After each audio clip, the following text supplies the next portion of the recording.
తీసుకొచ్చిన అమెండ్మెంట్ ద్వారానే ఈరోజు భారతదేశంలో మరి మీరు తెచ్చినటువంటి నల్ల చట్టాలకు వ్యతిరేకంగా మీరు తీసుకొచ్చినటువంటి ఈ భారతదేశ రాజ్యాంగ విరుద్ధమైనటువంటి మీరు అమెండ్మెంట్కి విరుద్ధంగా మరి ఆ రోజు వాజ్పేయి గారు భారతీయ జనతా పార్టీ ప్రభుత్వం కరెక్షన్ చేసిన సంగతి గుర్తు చేస్తా ఉన్నాను.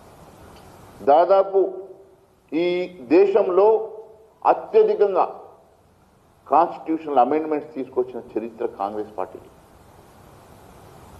సిఏ అంటే కాన్స్టిట్యూషనల్ అమెండ్మెంట్స్, అది కాంగ్రెస్ పార్టీ అమెండ్మెంట్స్లా తీసుకొచ్చారు. కాంగ్రెస్ పార్టీ కదా పార్టీ అమెండ్మెంట్ చేసుకున్నట్ల కాన్స్టిట్యూషన్ అమెండ్మెంట్స్ తీసుకొచ్చి అత్యధికంగా ఇష్టానుసారంగా రాజ్యాంగాన్ని కూడా వాళ్ళు అమెండ్మెంట్ చేసినటువంటి చరిత్ర కాంగ్రెస్ పార్టీది అని చెప్పి నేను గుర్తు చేస్తా ఉన్నాను. ఆ రోజు మీరు చూస్తే 5 సంవత్సరాలు ఉన్నటువంటి మరి టర్మ్ని ఎంపీ టర్మ్ని 6 సంవత్సరాలు చేసి ఆ 42 అమెండ్మెంట్లో అనేకమైనటువంటి మరి చట్టాలు తీసుకొస్తే మళ్ళీ వాజ్పేయి గారి ప్రభుత్వం దాన్ని మళ్ళీ 5 సంవత్సరాలకు మరి రివర్స్ చేసిన సంగతి నేను గుర్తు చేస్తూ ఉన్నాను. మరి ఈరోజు సెకండ్ సిటిజన్స్ అని మాట్లాడుతూ ఉన్నారు.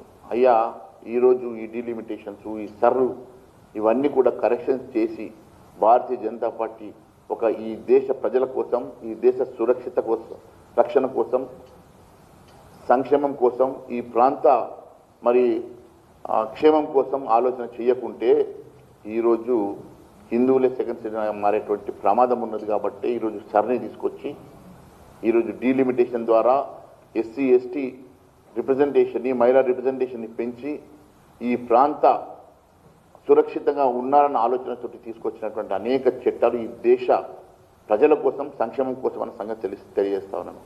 కాంగ్రెస్ అంటే ఒక నిర్వచనం గుర్తొస్తుంది. CONGRESS. సి అంటే క్రియేటింగ్, ఓ అంటే అబ్స్టకల్ ఫర్, ఎన్ అంటే నేషన్, జి అంటే గ్రోత్, ఆర్ అంటే రిప్రజెంటేషన్, ఈ అంటే ఎంప్లాయ్మెంట్, ఎస్ అంటే సౌత్ స్టేట్స్. అంటే కాంగ్రెస్ అంటే creating obstacles for nations growth, representation and empowerment of south states. ఈరోజు కాంగ్రెస్ పార్టీకి ఎలాంటి ప్రేమ ఈ ప్రాంతం మీద లేదు. వేరే రాష్ట్రాల ముఖ్యమంత్రికి లెటర్ రాస్తా అని చెప్పి ఒక లెటర్ రాస్తా ఉన్నాడు. అయ్యా మరి ఈ లెటర్ సరిగ్గా దేవుడు అరుగు. మీరు ముందు ఈ రాష్ట్రంలో ఇచ్చినటువంటి అనేక సంక్షేమ కార్యక్రమాలను పక్కన పెట్టి, ఈ ప్రాంత అభివృద్ధిని పక్కన పెట్టి, ఈ ప్రాంతంలో ఉన్నటువంటి అనేకమైనటువంటి మరి అంశాలను పక్కన పెట్టి పూర్తిగా పాలన చేతగాక పాలన గాలి కొదిలేసి మీరు దేశ రాజకీయాలను పట్టుకొని లెటర్ రాస్తే దానివల్ల ఒరిగేదేమీ లేదు. ముందు మీరు ఇచ్చిన హామీలు నెరవేర్చి మరి ఈ డైవర్షన్ టాక్టిక్స్ని బంద్ చేసి మీరు మీ ఫెయిల్యూర్ని కప్పిపుచ్చుకోవడానికి చేసేటువంటి డైవర్షన్ పాలిటిక్స్ని మానుకోవాల్సిందిగా నేను హితవు పలుకుతా ఉన్నాను. అదే మాదిరిగా ఈరోజు అనేకమైనటువంటి అంశాలు ఈరోజు డీలిమిటేషన్ చాలా స్పష్టంగా ఈ ప్రాంత దక్షిణాది భారతదేశానికి లబ్ధి చేకూరే విధంగా ఒక మంచి ఫార్ములాను తీసుకొచ్చి ఈ ప్రాంతంలో ప్రపోర్షనేట్ రిప్రజెంటేషన్ ఉండాలన్న ఉద్దేశంతో తీసుకొచ్చినటువంటి చట్టాన్ని గౌరవించండి. ఈ చట్టానికి మీరు మద్దతు పలకండి. రేపు పార్లమెంట్లో ఈ చట్టానికి మద్దతుగా నిలబడాల్సిందిగా ఈ కాంగ్రెస్ పార్టీకి హితవు పలుకుతూ, మీరు తప్పుడు విధానాన్ని, మీ తప్పుడు ఆలోచన విధానాన్ని, మీ నరేషన్ని, తప్పుడు నరేషన్ని ప్రజల్లోకి తీసుకెళ్ళి కన్ఫ్యూజ్ చేసే ప్రయత్నం ప్రజలు గమనిస్తూ ఉన్నారు. మేము ఖచ్చితంగా దీన్ని మీ ఆలోచన విధాన్ని ఖండిస్తూ మరి ఇంత మంచి మరి డీలిమిటేషన్, మహిళా రిజర్వేషన్ వీరన్నిటికీ కూడా దోహదపడి వీరంతా కూడా మరి బిల్లుకు సపోర్ట్ చేయాల్సిందిగా కోరుకుంటూ ఈ అవకాశం ఇచ్చినందుకు ధన్యవాదాలు తెలియజేస్తా ఉన్నాను.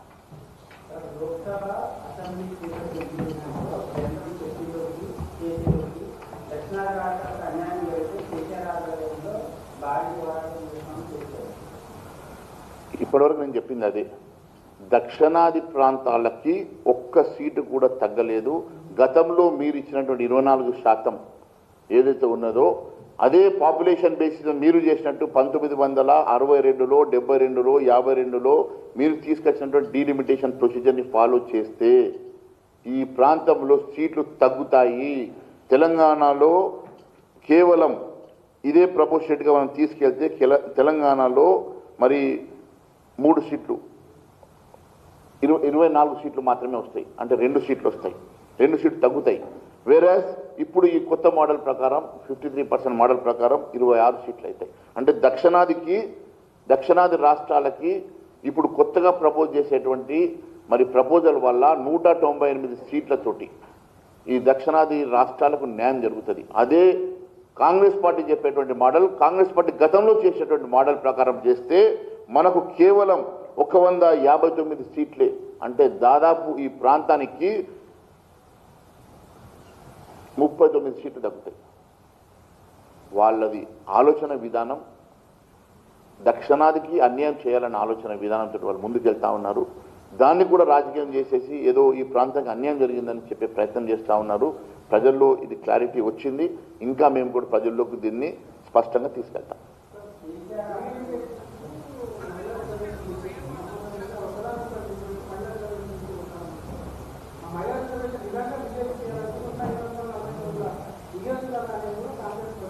అదే చెప్తా ఉన్నాను, డీలిమిటేషన్ సెపరేట్ బిల్లు, మహిళా రిజర్వేషన్ సెపరేట్ బిల్లు. ఇప్పటివరకు నేను చెప్పింది కూడా ఈరోజు 1962, 72, 52, 62, 72లో జరిగిన డీలిమిటేషన్ ప్రకారం ఈ ప్రాంతంలో సీట్లు తగ్గాయి. ఇప్పుడు కొత్తగా ప్రపోజ్ చేసేటువంటి దీని ప్రకారం, ఈ కొత్త డీలిమిటేషన్ చట్టం ప్రకారం ఈ ప్రాంతంలో సీట్లు పెరగడమే కాకుండా ఈ ప్రాంతానికి న్యాయం జరుగుతున్నది. రాజ్యాంగంలో రాసినటువంటి 30, 32 ఆర్టికల్లో రాసినటువంటిది ప్రపోర్షనేట్ ఎస్సీ ఎస్టీ రిప్రజెంటేషన్ పెంచాలి. కాబట్టి మరి మహిళలకు కూడా రిప్రజెంటేషన్ ఈరోజు 850 సీట్లు, ఎందుకంటే ఆ రోజు 58 కోట్ల మంది జనాభాకి 542 సీట్లు ఉంటే ఈరోజు 140 కోట్ల జనాభాకి మరి ఆ సమతుల్యం చేయాల్సినటువంటి బాధ్యత ఉంది. కాబట్టి మరి కేవలం 50% మాత్రమే పెంచి కనీసం ఆ 50%లో అయినా కొత్త రిప్రజెంటేషన్, అంటే దాదాపుగా పెరిగినటువంటి 200 పైచిలకు ఆ సీట్ల ద్వారా మరి ఎస్సీ ఎస్టీ మహిళలకు కూడా లబ్ధి చేకూర్చాలని భారతీయ జనతా పార్టీ అన్ని ప్రాంతాల్లో మరి న్యాయం చేయాలని, అన్ని ప్రాంతాలు సమతుల్యంగా అన్ని ప్రాంతాలు మరి ప్రపోర్షనేట్గా మరి పెరగాలని చెప్పి ఉద్దేశం తీసుకొచ్చిన చట్టం ఇది. దీనివల్ల సౌత్ స్టేట్స్కి లబ్ధి జరుగుతుందని చెప్పి తెలియజేస్తా ఉన్నాం. Thank you.